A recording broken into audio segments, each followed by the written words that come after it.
আসসালামু আলাইকুম ভাই বন্ধু হল আজকে দুইজন ব্যক্তিরে লইয়া আমি আপনারা সামনে ভিডিও আইছি।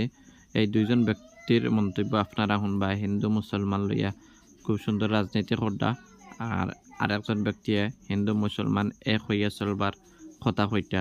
এই দুইজন ব্যক্তির মধ্যে কার কথাটা সত্য আপনারা কমেন্টে জানাইবা ইনশাআল্লাহ। মই যেতিয়ালৈকে মুখ্যমন্ত্ৰী থাকো মিয়া মুছলমানৰ লগত মোৰ যুদ্ধ চলি থাকিব।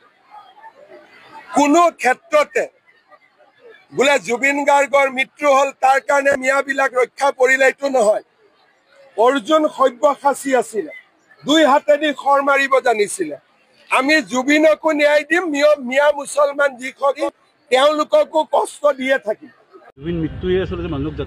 যথেষ্ট জাগৃত কৰিলে। যিখন বৰ অসমৰ সপোন আমি সদায় দেখি আহিছিলোঁ, সেই বৰ অসমৰ সপোনখন আজি লাহে লাহে লাহে লাহে প্ৰতিফলিত হৈ থকা আমি দেখিছোঁ। আজি জুবিন অনুৰাগী যেতিয়া থিয় হয়, তাত জাতি ধৰ্ম নিৰ্বিশেষে মানুহ থিয় হৈছে। কিন্তু তাত অসমীয়া বঙালী হিন্দু মুছলিম নাই। হিন্দু মুছলিম অসমত কৰিব নোৱাৰে, মই আপোনাক কৈ দিলোঁ, নোৱাৰে কৰিব। আমি যিটো সময়ৰ পৰা আমি ডাঙৰ হৈছোঁ নহয়, যেতিয়া টেকন'লজি নাছিলে তেতিয়া আমি বন্ধুত্বই কৰিছিলোঁ।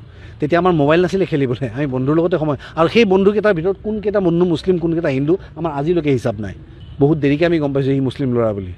গতিকে এইখন শংকৰ আজানৰ দেশত হিন্দু মুছলিম নচলিব।